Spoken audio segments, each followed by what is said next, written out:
अस्सलामुअलैकुम नाज़रीन, आप देख रहे हैं प्रोग्राम एक पेज और मैं हूं फरवा वहीद। मुल्की सियासत जमूद का शिकार है। हुकूमत मुतमईन है कि 5 साल पूरे करेगी, जबकि अपोजिशन उम्मीद लगाए बैठी है कि बानी पाकिस्तान तहरीक इंसाफ रिहा होंगे और नून लीगी हुकूमत भी घर जाएगी। हुकूमत और अपोजिशन ना तो मुल्की मुफाद के लिए एक पेज पर हैं और ना ही सियासत में इस्तेहकाम लाने के लिए। माइंस एंड मिनरल्स बिल हो, 26वीं आईनी तरमीम हो या उसके बाद नाफिज होने वाले बिल्स या ऑर्डिनेंस हो, अपोजिशन कहीं भी हुकूमत से मुतमईन नहीं, मगर हुकूमत को घर भेजने की सकत भी अपोजिशन में मौजूद नहीं। पाकिस्तान तहरीक इंसाफ को जब तक पॉलिटिकल स्पेस नहीं मिलती, बानी पाकिस्तान तहरीक इंसाफ रिहा नहीं होते, तब तक पीटीआई ना सड़कों पर फुल स्ट्रेंथ के साथ नज़र आती है और ना ही ऐवान में अपना आप मनवाने में कामयाब होती दिखाई देती है।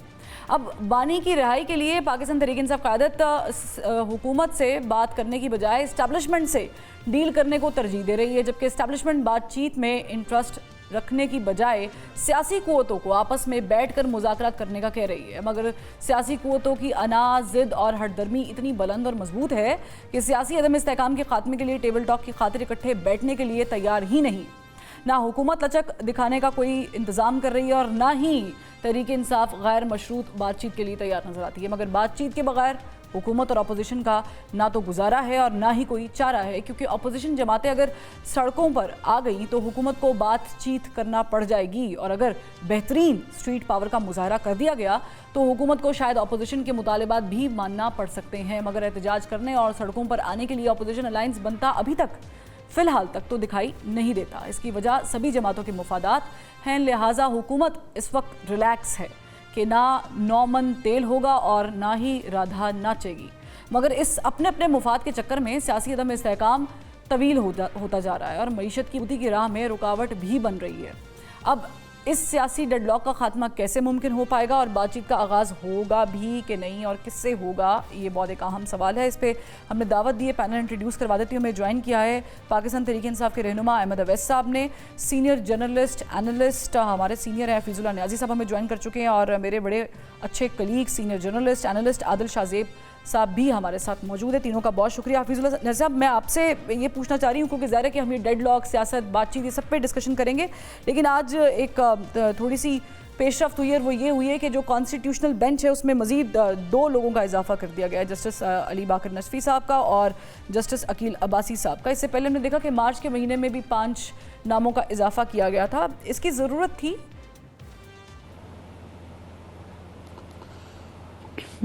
ज़रूरत तो अब जिन्होंने की है तो उनको होगी और जिन जो इस सारे काम करने पर दस्तरस रखते हैं और कर लेते हैं तो ज़ाहिर उनको ज़रूरत होगी, उन्होंने कर ली होगी। बाकी अब ये कहना है कि हमें इसकी ज़रूरत थी या नहीं थी, तो इसके लिए अहमद अवैस साहब रोशनी डालेंगे कि हमें है या नहीं है, क्योंकि वो इस फर्टर्निटी के हैं। मुझे ये पता है कि 2 करें 6 करें नहीं, वो एक कम से कम टेक्निकली तो देखो जो भी हो, तो मैं अहमद अवैस साहब के ओपिनियन तो बड़ी जगह तो ओपिनियन है ना, हमें रिस्पेक्ट करेंगे, कम टेक्निकल बताएंगे एक साइड की कि 26वीं आईनी तरमीम की है, अपना बहुत एक नाम बुरा नाम कमाए। ऐसी तरमीम जो होती है ना वो लॉन्ग लास्टिंग नहीं होती।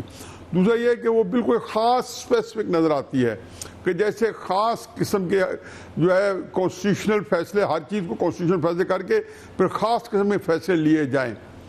अब अगर उन्होंने फ़र्ज़ किया 26वीं आईनी तरमीम किसी ख़ास फ़ायदे या फ़ादियत के लिए या किसी ख़ास एडवांटेज के लिए लिए, तो वो तो मेरा ख्याल है कि जनरल फैज़ हमीद का एक बड़ा मशहूर फ़िक्रा था जो जस्टिस शौकत सिद्दीकी साहब नकल करते हैं कि जस्टिस साहब अगर ये तो फिर हमारी की कराई मिन्नत अकालत चली जाएगी। तो अगर 26वीं आईनी तरमीम के बाद वो जो मकसद मकासद उनके सामने हैं, मुख्तलिफ आइनी फैसलों में अगर वो मतलूबा फैसले नहीं कर सकते तो फिर तो उनकी मेहनत अकालत जाएगी। तो जनाब मेरा ख्याल है कि जो भी आप एलिवेट करेंगे तो तेरी सरकार में पहुँचे तो सभी एक हुए। तो ये एक ऐसा चीज़ है जो मेरे पाकिस्तान के मैं इसको हकीकत समझता हूँ कि आने वाले दिनों में आइन तरमीम जैसे बनने वाले बेंचेस, चाहे ये मेरिट में फैसला देना, तो तारीख मौरख इनको अच्छे लफ्ज़ों से शाद नहीं करेगा।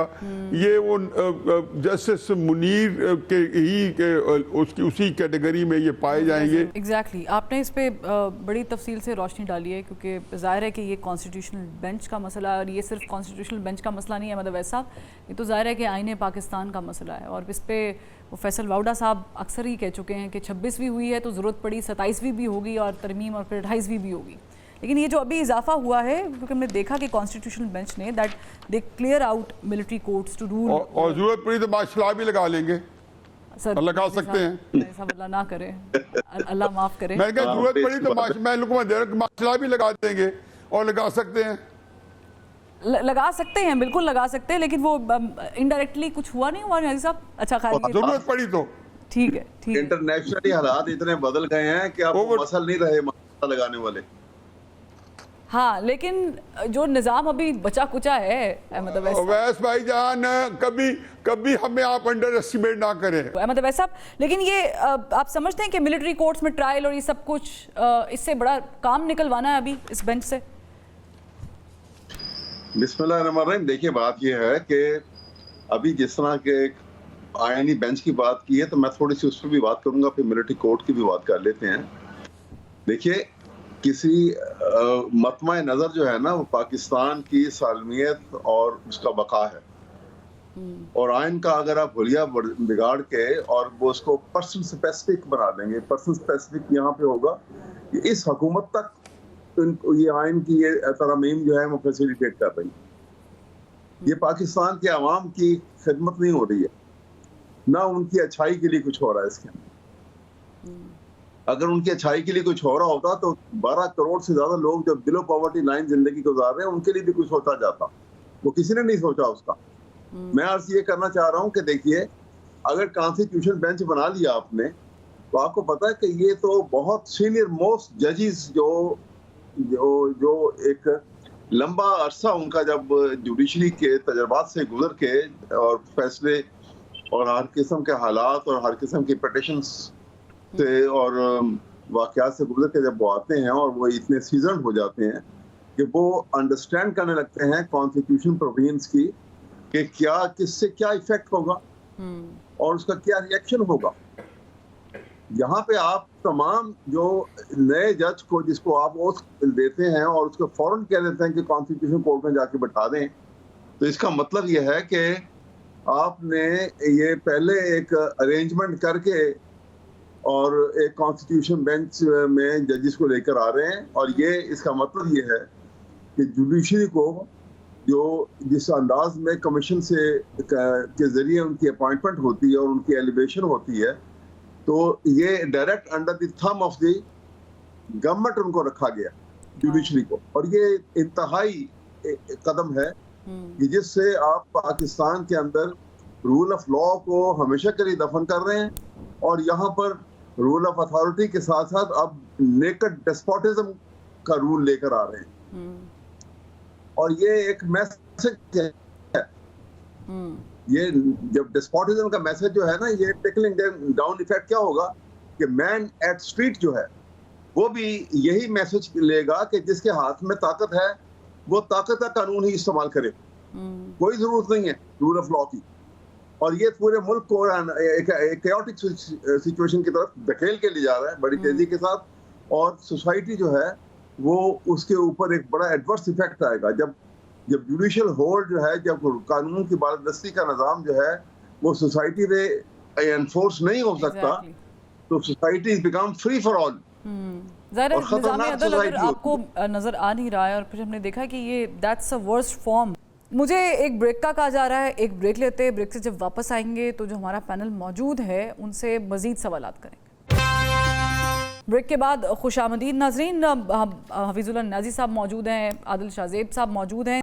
आदिल शाहज़ेब साहब, ये 26वीं यानी तरमीम हुई, वो जिस तरीके से भी हुई, जो भी हुआ वो सारी कहानी हमारे पास है, लेकिन अभी हम उसके जो आफ्टर इफ़ेक्ट्स हैं वो डिस्कस कर रहे हैं।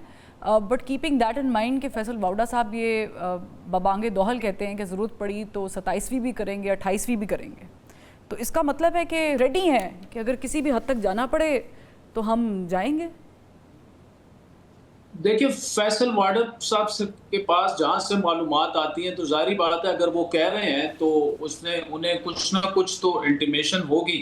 जहाँ तक 26वीं आईनी तरमीम की बात है, देखिए जैसे तैसे हुई, लेकिन हमें मानना पड़ेगा पार्लियामान जो है वो सुपीरियर है, उनका उनका हक है, उनका इस्तेकाक है, उन्होंने 26वीं आईनी तरमीम कर दी।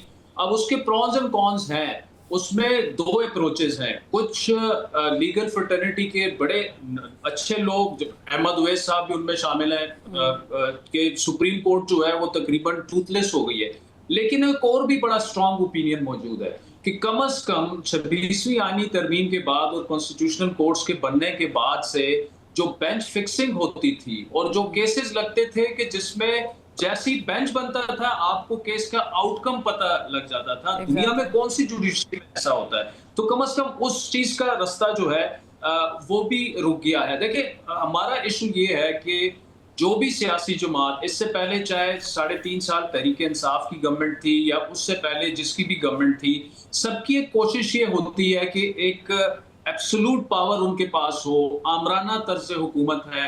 और फिर हर सियासी जमात को आप उठा के देख लें, खुद इन सियासी जमातों में कितनी जमहूरियत है। आप मुझे एक सियासी जमात दिखा दें, जमात इस्लामी के अलावा, जिसमें प्रॉपर इलेक्शन होता हो और उनकी लीडरशिप उस तरह से आगे आती हो। तो ये पूरा हमारा सिस्टम है। हमने ऐसे चीफ जस्टिस साहिबान भी देखे, मैं नाम किसी का नहीं लूंगा, जिन्होंने बिल्कुल अपनी जिस तरह से रियाया को चलाया जाता है उस तरह से सुप्रीम कोर्ट को चलाया। हमने देखे कि लोगों के खिलाफ फैसले आए, जो 2016 में जिस तरह से फैसले लिए गए नवाज शरीफ साहब के खिलाफ, इसी तरह अभी जो मौजूदा कुछ फैसले हैं जो तहरीक इंसाफ के खिलाफ हुए या तहरीक इंसाफ के लोग जिस तरह से अंदर गए, उन पर काफी एतराजात उठाए जा सकते हैं। तो ये वो वाला हमाम है जिसमें ये सारे तकरीबन तो हम सिर्फ 26वीं आईनी तरमीम को हम ब्लेम नहीं दे सकते। इसके बाद 27वीं आएगी, 28वीं आएगी। जो जरूरत होगी वक्त के हुक्मरानों को, चाहे वो इस्टेब्लिशमेंट है चाहे वो मौजूदा हुकूमत है, वो उसी तरह करवाएंगे। और ये माजी में होता रहा है, ये कोई अनहोनी नहीं है। पाकिस्तान में इसी तरह तर्ज हुक्मरानी इसी तरह होती है। वैसे वो एक कमेंट मैं मार्शल लॉ पे करना चाहूंगा कि मौजूदा जो इस्टेब्लिशमेंट है और वज़ीर आज़म साहब है, उनके ताल्लुकात इतने मिसाली हैं कि वज़ीर आज़म शहबाज शरीफ साहब कहते हैं कि आर्मी चीफ के दिल में जो होता है वो उनकी ज़बान में होता है। वो पब्लिकली उनकी तारीफ करते हैं कि उनमें फर्मनेस है, उनमें उनका एक विजन है। और फिर आर्मी चीफ साहब जो है वो बबांगे दोहल वज़ीर आज़म शहबाज शरीफ साहब को अपना प्राइम मिनिस्टर कहते हैं। और मौजूदा हुकूमत जो है PMLN की, वो कोई ऐसा गिला शिकवा जो है वो पैदा भी नहीं होने देती जिससे कि एस्टेब्लिशमेंट टाइनी बिट भी नाराज हो। तो मुझे तो ये स्टेटस को इसी तरह चलता नजर आ रहा है। कोई सियासी हालात ऐसे नहीं है। देखिए, मार्शल लॉ जब भी मुल्क में लगे हैं, चाहे वो PNA की तहरीक थी या मुशर्रफ साहब ने जिस तरह टेक ओवर किया, उस वक्त हालात ऐसे थे। इस वक्त मार्शल लॉ लगाने की जरूरत नहीं है मेरे ख्याल। ठीक, लेकिन हमने ये जो मैं कह गया हूँ आपसे, हाँ नहीं, मैं समझ चुकी हूँ। लेकिन खैर अल्लाह ना करे, मैं अगेन ये बात कर रही हूँ कि इससे बदतर फिर यही है कि हम लफ्ज़ मार्शल लॉ यूज़ कर ले, लेकिन जो भी है उसमें हम गुजारा करने की कोशिश कर रहे हैं। और आदिल, आपने बिल्कुल ठीक कहा, ये जो एक पेज है, अब देखना ये है नाज़िर साहब कि ये एक पेज कितनी देर तक चलता है। बट अगेन एक और सिस्टम की बात कर लेते हैं। वो ये मैं नहीं कह रही, ये है आलमी बैंक की तरफ से, और वो हमारे बेहुदा टैक्स के निज़ाम को कह रहे हैं कि ये गैर मुनसिफाना भी और बेहुदा भी है। अब अंदाज़ा लगाएं कि सैलरी क्लास, जो हम सब सैलरी बेस्ड लोग हैं और हम सबसे ज़्यादा टैक्स देते हैं, जबकि हुकूमत जिनको टैक्स लगाना चाहिए ज़्यादा इनकम वाले लोगों पर या कुछ सेक्टर्स पर बिजनेस के, वो अब ज़ाहिर है कि हम में से कोई इकोनॉमिस्ट तो इस वक्त है नहीं। लेकिन मैं फिर भी जनरली एक चीज़ सवाल पूछना चाहूँगी नईर साहब, हमने अदलिया को मिलान कर दिया, हमने पॉलिटिक्स का बेड़ा गर्क कर दिया, हमने टैक्स का निज़ाम जो कि फरसूदा था अब उसे गैर मुनसिफाना और बेहुदा भी कहलवा दिया। क्या रह गया है? देखिए, पहले तो मैं 2 कमेंट्स दे दूँ। ज़ाहिर है कि एक माशा एक ऐसी चीज़ है जिसको कोई पाकिस्तानी जो है वो बल्कि किसी लेवल पे कभी भी कबूल नहीं किया गया, और हालात भी आज के मुख्तलिफ हैं। लेकिन इतने दूर क्यों जाते हैं? ये जो कुछ अहमद वैस साहब ने कहा या शाहजेब ने कहा, मैं इनसे 100% मुतफिक हूँ, कोई इसमें कोई सुकम नहीं है। लेकिन ये 2 साल पहले जब जो आपका क्या ख्याल है, इमरान खान साहब को गोली किसी में मारी गई थी 3 नवंबर 2022 को, अरशद शरीफ क्यों कत्ल हुआ था? ये तो इत्तेफाक है कि इमरान खान साहब की गोली लगने के बावजूद मुल्क के अंदर खाना जंगी नहीं हुई, या एक वो जो अनारकी फैलनी थी वो नहीं हो सकी। हालांकि इमरान खान इतना पॉपुलर लीडर था कि हर चीज़ का मकान मौजूद था, और अनारकी फैलती तो आपका क्या ख्याल है कि वो एक पलक झपकते के बगैर, ये अलग बात होती है कि माशाल्लाह के कुछ डायनेमिक्स होते हैं। माशाल्लाह कभी भी आदमी चीज़ अपने आखिरी 4, 5, 6, 7 महीनों में नहीं लगा सकता, क्योंकि फौज के अंदर भी फिर एक ओपिनियन आता है जो उसको काउंटर करते रहते हैं। लेकिन एक ज़मीनी बहस है, लेकिन मैंने अपने कमेंट्री से दिया है कि 3 साल पहले हम बाल बचे थे, वरना जनरल बाजवा साहब ने बिल्कुल माशाल्लाह के लिए मुल्क के अंदर एक ऐसा जर्नैल जो है चीफ बनना चाहता है, जिसको रोकना जो है वो जहाद अकबर है, वो नहीं मुनकर है, पता नहीं क्या कहता, आप सारी सब कुछ खराफात सुनते रहे। वो लफ्ज़ तो नहीं थे, लेकिन इमरान खान साहब की जो आगे जो अज़ाइम थे, जो नीयत नहीं थी, मैं उसको कह रहा हूँ। पर एनीवे, अब आगे जी कि जो आपने क्वेश्चन किया है टैक्स का, किसको नहीं पता कि मुल्क जो है अनफॉर्चुनेटली मैं पूरी दुनिया घूम आया हूँ और बड़े 2-3 मुल्कों के में पूरा टिक के काम किया है, एक्सपीरियंस किया है। 6-7 साल, 4 बल्कि 5-6 साल एक ही गो में अमेरिका में जब पढ़ने गया, वहाँ रह क्या है, सिस्टम को देखा, सिस्टम के साथ काम किया। वहाँ पे इलेक्शन थे रेगन के या कार्टर के मुकाबले में, या रेगन का सेकंड इलेक्शन था, रोनाल्ड रेगन का, तो उनमें बिल्कुल करीब से क्या अंदर घुस के देखा। मैंने ये हकीकत यह है कि पाकिस्तानी जो कौम है ना, अल्लाह ताला ने को अनफॉर्चुनेटली इसके अंदर इतनी अबतरी आ चुकी है, इतनी डिजनरेशन हो चुकी है एज ए कौम। हम जितनी और ये मत भूलें कि इसका कोई एक हिस्सा अफेक्टेड है कि आप लीगल फर्टर्निटी अफेक्टेड है, या कोई मीडिया अफेक्टेड है, या कोई सरकारी मुलाजम अफेक्टेड है। हमने इस कौम के अंदर 3-4 चीज़ें आ गई हैं कि एक अपने आप को अलाउंस देना, अपने आप को मार्जिन देना, ये कहना कि देखो जी हुकूमत तो मुझे फैसिलिटी दे ही नहीं रही। एक टिपिकल मार्जिन है, मैं क्यों टैक्स दूं, मेरा तो हक बनता है कि टैक्स चोरी करना। अच्छा, फिर अपने आप को मार्जिन देना कि जी मैं जो वैस साहब के साथ कारोबार किया था, उनको क्या पता है मेरे कितने भी और कितना नुकसान है उस कारोबार की वजह से, इस वजह से अगर मैं इसमें इतनी चीज़ें चोरी कर लूँ तो मेरा ये हक बनता है। ये जो हमारे यहाँ आया, दूसरे हमारे अंदर एक ट्रस्ट डेफिसिट आ गया। हमारे यहाँ कोई बंदा किसी दूसरे पे एतबार करने पर तैयार नहीं है। आप अपने घर के अंदर एक आपका बेचारा ड्राइवर है, वो शायद कभी उसे पैसे ना चुराए हों, लेकिन कभी आप उसको 10-15 हज़ार दे के नहीं भेजते कि अभी गाड़ी में पेट्रोल भरवा के लाए। आपके जेल में एक बदगुमानी रहेगी कि पता नहीं 500,000 रुपये खाई ना जाए, पता नहीं।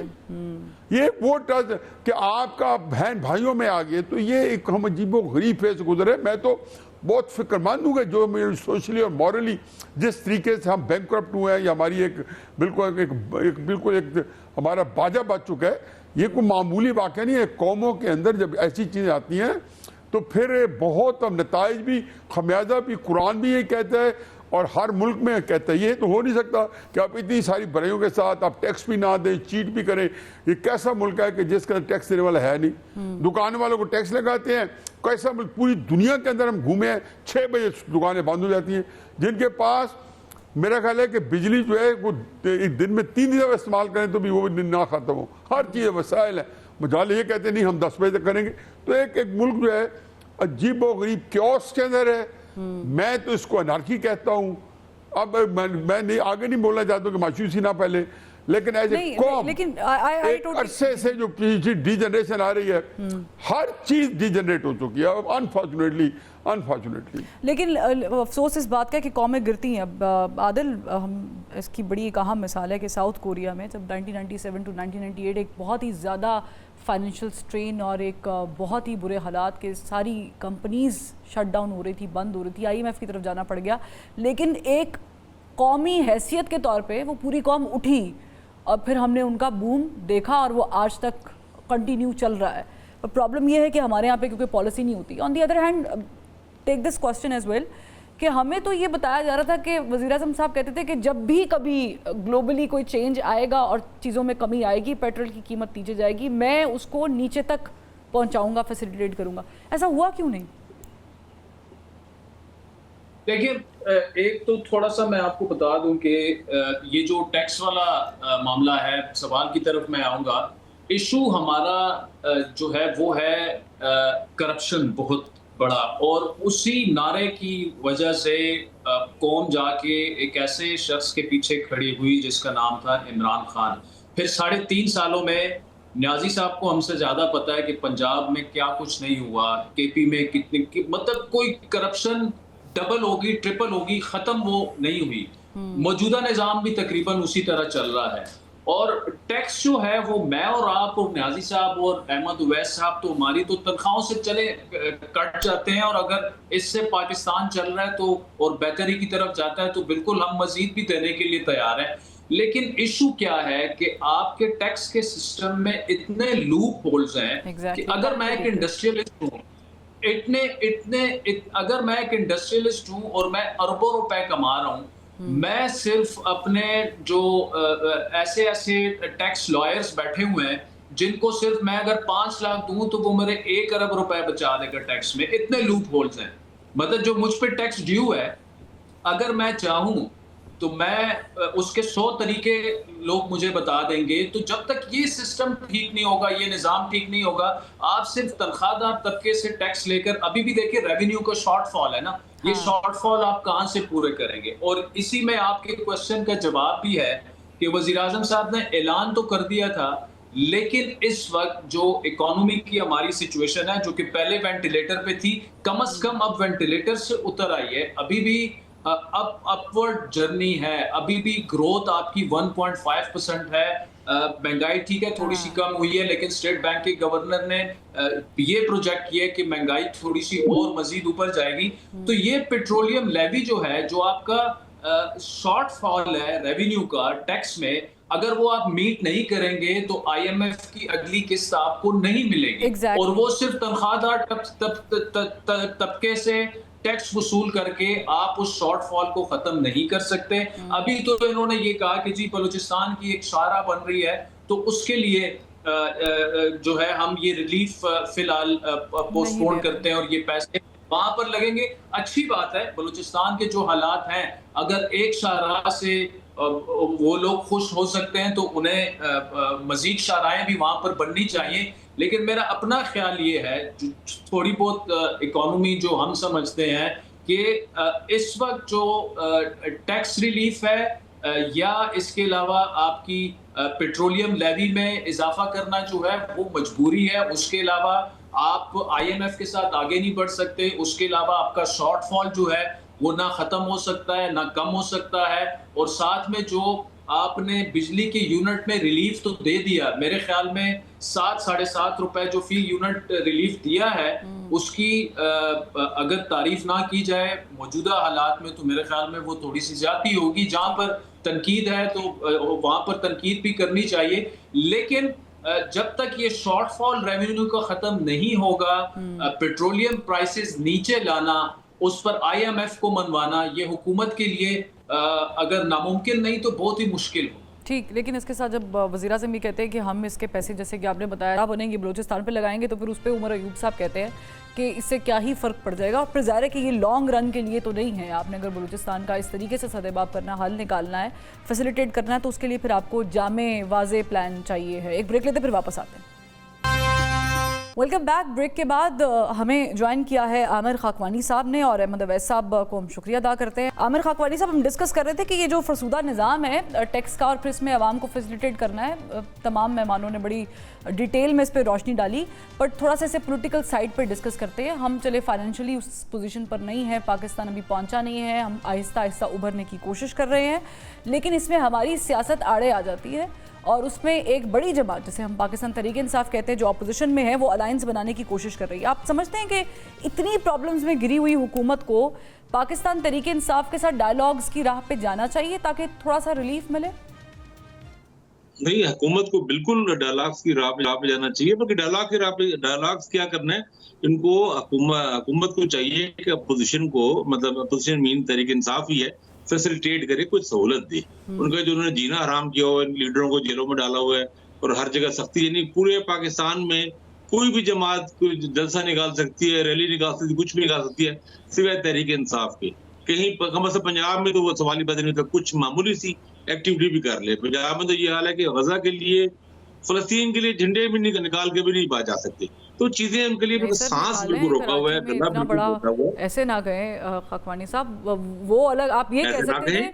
कि जब गजा के ऊपर इजलास बुलाया जाता है तो पाकिस्तान तहरीक इंसाफ नहीं जाती है, ये आप कह सकते थे इंस्टेड ऑफ। नहीं, गजा पे नहीं होता। देखिए, तहरीक इंसाफ की अपनी डिमांड्स हैं, जो पॉलिटिकल डिमांड्स हैं वो अपनी जगह पे हैं, लेकिन ये हकीकत है क्या? ये हकीकत नहीं है। आप भी लाहौर में बैठी हैं, मैं भी लाहौर में बैठा हूँ, हकीकत नहीं है कि पंजाब में तहरीक इंसाफ को कोई सांस लेने का भी उनको मौका नहीं है, एक्टिविटी नहीं है। ऐसा कभी नहीं हुआ था, कभी भी अपोजिशन जमातों पे ऐसा देखिए, मैं 30 साल से जर्नलिज्म में हूँ, रिपोर्ट कर रहा हूँ, जलसों में जा रहा हूँ। हर दौर में अपोजिशन के लिए मुश्किलें होती हैं, मुश्किलात होती हैं। हमारे यहाँ अपोजिशन के लिए अच्छा टाइम नहीं गुजरा जाता। भुट्टो साहब का हमने दौर नहीं देखा, मेरा तो मैं बिल्कुल बच्चा ही होऊंगा, तो अभी तो नियाजी साहब ने वो दौर देखा हुआ है, उनको पता कितना मुश्किल दौर था। लेकिन बहरहाल हमने जो देखा है इसमें से बदतरीन अपोजिशन के लिए सबसे मुश्किल टफ टाइम ये है। तो हुकूमत को चाहिए कि आसानी पैदा करे और फिर वो डायलॉग्स तभी जाके उनके मकसद मीनिंगफुल हो सकते हैं। आपने एक तरफ से सांस को दबाए वो अंगूठा रखने पे रखा हो और फिर कहें कि ये हमारे साथ तावन नहीं कर रहे, तो ये तो बचकाना बातें हैं। चलिए, टू सम एक्सटेंड मैं एग्री करती हूँ नहीं साहब, लेकिन होता यही है, आपने ज़रा कितनी तारीख देखी है, आपने लिखा है, अपनी आंखों देखा हाल लिखा है। कभी भी जो NRO है, ढील है नहीं साहब, वो ज़ाहिर की इस्टेब्लिशमेंट सामने से आके तो नहीं कहती कि भाई ये लो और जाओ चले जाओ। कभी तबीयत ख़राब हो जाती है, कभी फिर मुआहदे होते हैं, फिर मुल्क बदल कर दिया जाता है। तो ये सब कुछ होता तो एक चैनल के थ्रू है। आप समझते हैं कि वो चैनल एक्टिव हो जाएगा थ्रू गवर्नमेंट? देखिए जी, मैं एक बात पहले एक जनरल कमेंट दे दूं कि इमरान खान साहब की बेशुमार खूबियां जो कि उनकी सियासत को जिन्होंने चार चांद लगाए, उनके ऊपर एक बदनमा, एक उनका एक धब्बा या उनकी एक जो खामी है वो ये है कि 28 साल सियासत में वो एक सियासी फैसला ऐसा नहीं लिया जिसके ऊपर उनको खुद बाद में तासुफ ना हुआ हो, परेशानी ना हुई हो या उन्हें ये कानून मैंने नहीं लेने चाहिए। मैं गिनती में हूँ तो ज़ाहिर है कि आपके प्रोग्राम के अंदर उसकी गुंजाइश नहीं है, इसकी एक बड़ी तंग दामनी है। लेकिन ये एक मुझे बड़ी तकलीफ भी होती है, हैरत भी होती है कि एक बड़ा एक लीडर जो 28 साल में एक सियासी फैसला भी ऐसा ना ले जिसके ऊपर बाद मैं तो उसे कहूँगा या खाकवानी साहब या शाहजेब वगैरह तो कह सकते हैं कि ये बड़ा नालायक फैसला था, ये अच्छा नहीं था, लेकिन मैं खुद कह के हाँ नहीं लेनी चाहिए। अब गिनती क्या चले हैं, 97 के इलेक्शन का हिस्सा लिया है, मुशर्रफ की ये जलसों में तकरीरें की हैं, 2008 का बाइकआउट किया है, ये 2000 फास्ट फॉरवर्ड 2022 के अंदर आके रिज़ाइन कर दिए। मतलब कि दूसरी बात जो मैं ये बात इसलिए की है कि अब आगे आ जाए। अब एक बंदा जिसके कब्ज़ा इस्तबदाद में पाकिस्तान की तकरीबन सारी सियासत है, अगर ये मैं कहूँ कि इस वक्त सियासत के अंदर एक अकलौता बंदा है इमरान खान है जिसके पास इतनी ताकत, सियासी ताकत मौजूद है, और वो जो है सियासी ताकत के ऊपर फ़र्ज के मैं ये तो नहीं कहता बड़ में, लेकिन मिसाल देता हूँ, अगर मैं होता, हकीकत यह है कि सियासी ताकत के ऊपर मैं लड़ भी सकता था और मैं मुफाहमत भी कर सकता था। किसके ऊपर? इस प्रेशर के ऊपर, क्योंकि जो हमारी मुक़्तदर है, जो हमारी रियासती ताकत है, वो पब्लिक ओपिनियन उनकी जान जाती है। अब मुझे बताएं कि मेरे प्यारे छोटे भाई खाकवानी साहब कह रहे 30 साल सियासत में नहीं देखा, 30 साल सियासत में ये देखे कि इमरान खान साहब 10 अप्रैल 2022 या उससे भी चलो 2-4 हफ्ते पहले से लेके 9 मई 2023 तक 20-23 तक फौज को ललकारते रहे, गालियां देते रहे, बुरा भला कहते रहे, जो मैं कहता हूँ कि वाकई कमाल की चीजें, आसान काम नहीं था। इससे पहले भुट्टो साहब नहीं कर सके, नवाज शरीफ साहब बिल्कुल नहीं कर सके, कोई बंदा इस तरह नहीं ललकार सका जैसे उन्होंने ललकारा है। और उनको ये मौके मुहैया रहे, उनके पास KP की हुकूमत थी, खाकवानी साहब 25 मई को, उनके पास पंजाब की नहीं थी, लेकिन वो KP से बंदे निकालने, अपनी वल्वला अंगेज में बनफ्स नफीस मौजूद नहीं निकालने में कामयाब रहे। अपनी अदाओं पर को और करना होगा। उन्होंने जब GHQ में एक आर्मी अपार्टमेंट रखवाने के लिए, आर्मी चीफ तैनाती रुकवाने के लिए आसिम मुनीर साहब के लिए निकले थे, तो KP और पंजाब दोनों जगह उनकी अपनी हुकूमत थी, और वो वल्वल अंगेज क़यादत भी वर्कर्स को मुयस्सर थी। मैं बाकी डी चौक की नहीं कहता हूँ, मैं ये कहता हूँ कि जितनी सियासी आप फैसले लें उनमें आप जेल भरो तहरीक को आप रिजाइन करें, आप ये निकालें, आप नाकाम हो। आदिल, 2013 के इलेक्शन से पहले ये सोशल मीडिया वाला आगाज़ हुआ था, और फिर हम देख रहे हैं कि जो समरात, बिल्कुल नियाज़ी साहब ने सही पॉइंट आउट किया है कि वो उनके शिकंजे में है, लेकिन वो तो पीछे हट चुके हैं। उनकी तो लीडरशिप कह रही है कि हम सोशल मीडिया यूट्यूबर्स के बिल्कुल खाते में नहीं है हमारे, हम नहीं जानते, हम कतई ताल्लुक़ है उनसे। तो इतनी तो एफर्ट कर रहे हैं PTI वाले। देखिए, अब पीटीआई ने जो नियाजी साहब का जो तजिया है, मैं बिल्कुल 100% उनसे इत्तेफाक करता हूँ। देखिए, सियासत कहते हैं सियासत करने को। जब आप एक होता है लड़ना, एक होता है सियासत करना। जब आप लड़ने का फैसला कर लें और आप रियासत से टक्कर लेने का फैसला कर लें, वो आपकी मर्जी, लेकिन आखिर में नुकसान जो है वो ऑब्वियसली आपका होता है। और उसमें जो पॉलिटिकल फैसले हैं तहरीक इंसाफ के, देखिए, जब आपको पता है कि आपकी लड़ाई आ चुकी है रियासत से, ऐसे में आपने 2 सूबों में अपनी हुकूमतें खत्म करके एक सुसाइडल मूव था वो। मतलब मेरे ख्याल में पीटीआई को जो सबसे ज्यादा नुकसान पहुंचा वो उन 2 सूबों में हुकूमतें खत्म करने की वजह से पहुंचा। फिर जब आप इंतखाबात में जाते हैं तो निगरान हुकूमतें भी आपकी हो सकती थी। इसके अलावा जो मतलब इस वक्त आप देखें ना, ग्रैंड अलायंस क्यों नहीं बन रहा? मौलाना फजल रहमान साहब से जब बल्कि मैं आपके शो में एक दफा पहले भी ये बात कर चुका हूँ, मौलाना साहब से मैंने इस्तिफसार किया। मैंने कहा, सर क्या वजह है, क्यों नहीं ये ग्रैंड अलायंस और आप पीटीआई के साथ बैठ जाते हैं, रोजाना आपके साथ आके मिलते हैं? वो कहते हैं, आप मुझे ये बताएं कि अगर मेरे पास 10 लोग आ रहे हैं और 10 के 10 इमरान खान साहब से मिलकर आ रहे हैं और मुझे कह रहे हैं कि जी खान साहब आपके लिए कोई पैगाम भिजवाया है, और कहते हैं 10 के 10 पैगाम जो है वो मुख्तलिफ होते हैं, तो उन्होंने कहा कि मैं किस पर ट्रस्ट करूं? यानी जो उनके पॉलिटिकल फैसले थे इमरान खान साहब के, उसकी वजह से जो सेकंड टियर लीडरशिप है उसमें इख्तिलाफात इतने पब्लिकली हो चुके हैं। आप देखें ना, जो पीटीआई की पॉलिटिकल फेसेस जो है वो कहां पर है। ऐसे ही असद कैसर को क्यों नहीं आगे लेके आ जाते, या आतिफ खान को फॉर दैट मैटर, या पंजाब में बड़ी क़यादत जो है वो बैठी हुई है, उनको क्यों नहीं आप फ्रंट पे लेके आ जाते? जब हर 2 महीने बाद आपका सेक्रेटरी जनरल आप बदला देते हैं, दिन में 2 दफा लोगों को निकालते हैं, फिर फैसल चौधरी को निकाला, फिर वापस ले लिया, शेर अफजल मनवर को 1 दफा निकाला, फिर ले लिया, फिर निकाला। मतलब जब ये कैट फाइटिंग इतनी ज्यादा हो गई है कि पार्टी इस वक्त एहतजाजी तहरीक चलाने की पोजीशन में नहीं रही। और मेरे ख्याल में ये जो ज्यादा नियाजी साहब तो इमरान खान साहब को बचपन से जानते हैं और बहुत ज्यादा।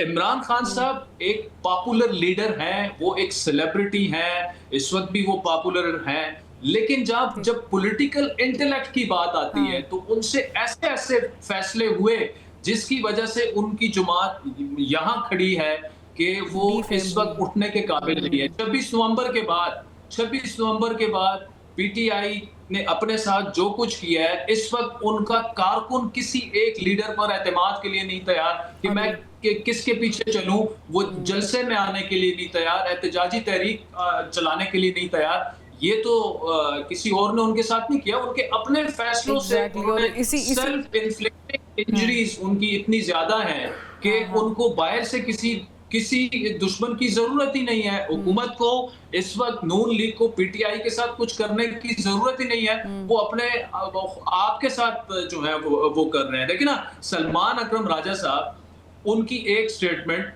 वो किसी जमाने में बड़ी सेन वॉइस समझे जाते थे, लेकिन अली जफर के बारे में ये कहना कि वो खान से मुलाकात के लिए गया है तो ये एस्टेब्लिशमेंट के ताबे है, वो भी publicly. Exactly, I was about to say that. मैं बिल्कुल एग्री करती हूँ इस पे। अली जफर साहब एक हाँ, इस पे तो वो मिसाल आदमी है।